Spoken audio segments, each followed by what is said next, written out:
Assalamualaikum sahabat my channel.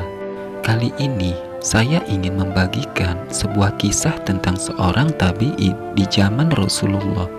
Ia tidak menjadi sahabat Rasulullah meski hidup di zaman Rasulullah, karena ia belum sempat bertemu dengan Rasulullah. Beliau bernama Uwais Al-Qarni. Semoga kisah ini bisa memberi pelajaran dan bermanfaat bagi kita semua. Mari kita simak kisahnya.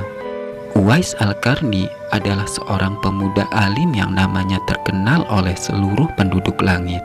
Meskipun ia memiliki banyak kekurangan dan tidak dikenal banyak orang di dunia, namun namanya sudah diketahui oleh Nabi Muhammad SAW meskipun mereka belum pernah bertemu.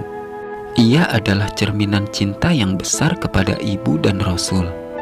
Uwais Al-Qarni berasal dari Yaman. Ia telah lama menjadi seorang yatim, tidak mempunyai sanak famili kecuali hanya ibunya yang usianya sudah tua renta dan lumpuh. Yang tersisa hanyalah penglihatannya yang sudah kabur. Untuk mencukupi kehidupan sehari-hari, ia bekerja sebagai pengembala kambing. Upah yang diterima hanya cukup untuk mencukupi kebutuhannya dan ibunya.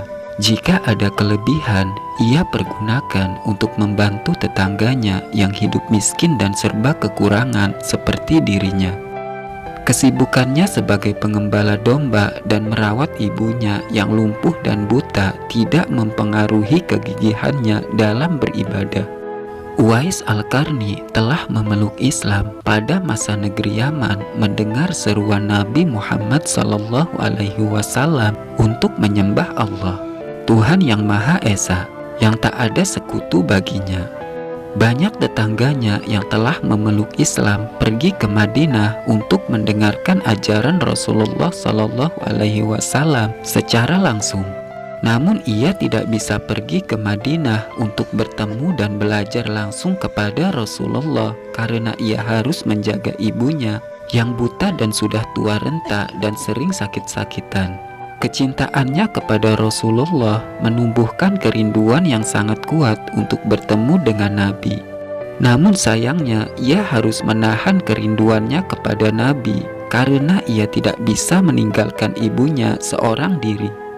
Ketika terjadi perang Uhud, dikabarkan Rasulullah mendapatkan cedera dan giginya patah karena dilempari batu oleh musuh.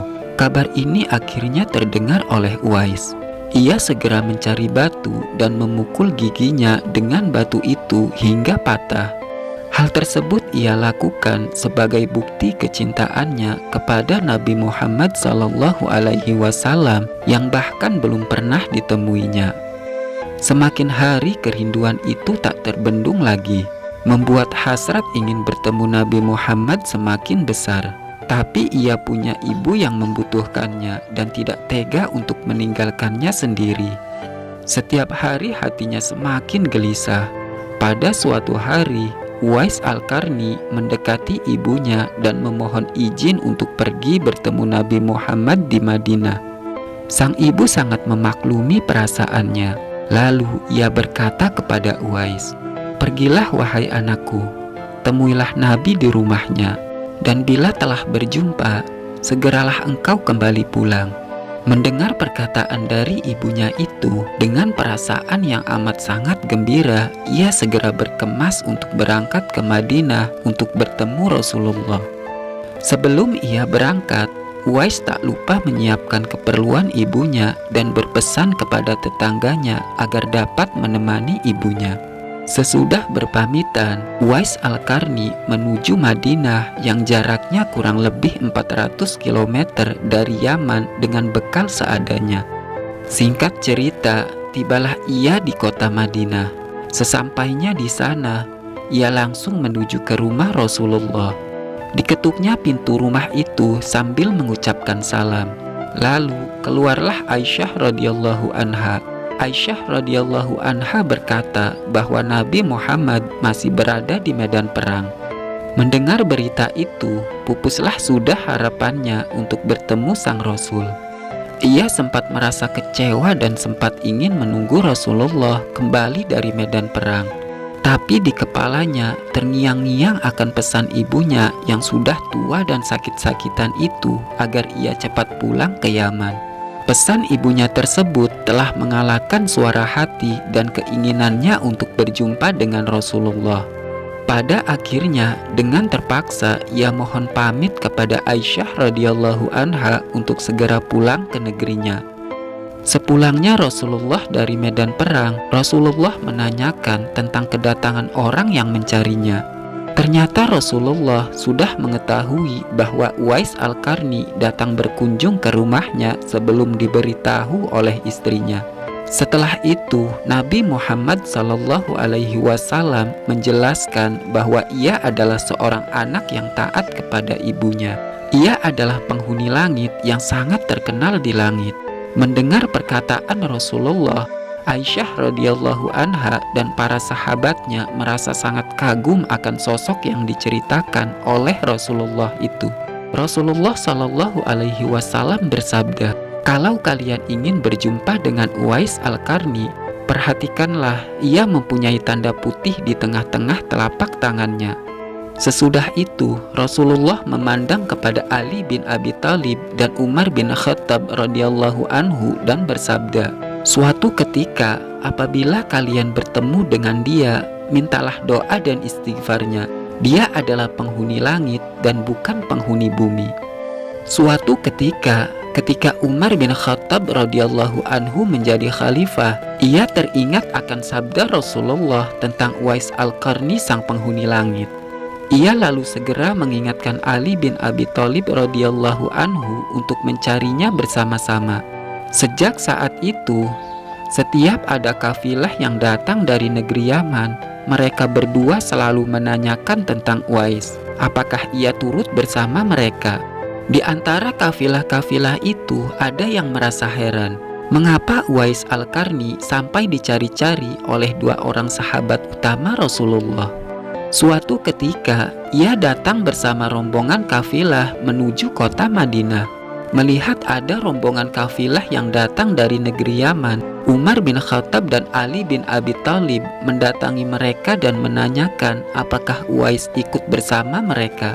Kafilah itu mengatakan bahwa Uwais bersama mereka dan sedang menjaga unta-unta mereka di perbatasan kota.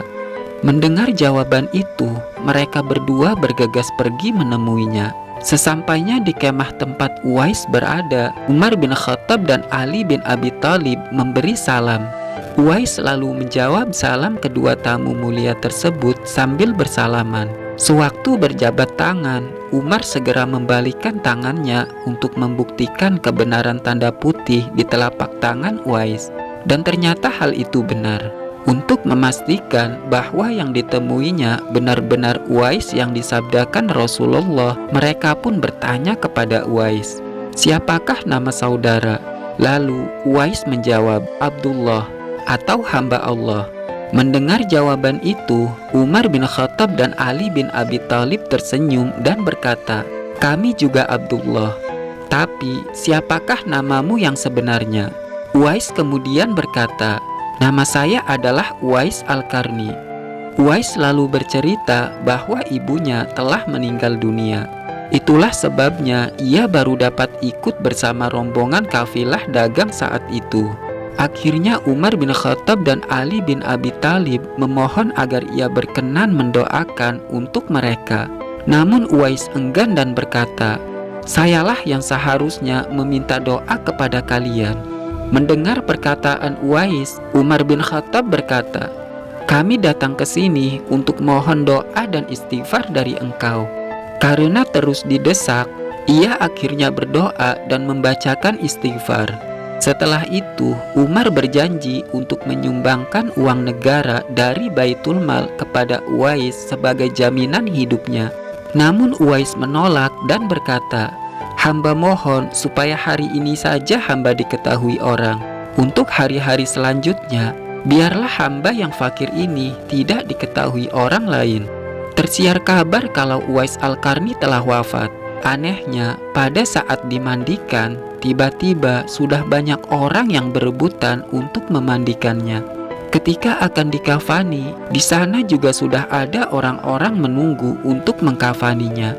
Tidak hanya itu, ketika orang hendak pergi menggali kuburannya, di sana ternyata sudah ada orang-orang yang menggali kuburnya hingga selesai. Lalu ketika jenazah Uwais akan dibawa ke kubur, ternyata ada banyak orang yang berebut mengusungnya. Dan Syekh Abdullah bin Salamah yang pernah ikut berperang dengannya menjelaskan, ketika ikut mengurusi jenazahnya hingga ia pulang dari mengantarkan jenazah, ia bermaksud untuk kembali ke kuburannya untuk memberi tanda pada kuburannya. Akan tetapi sudah tak terlihat ada bekas kuburannya.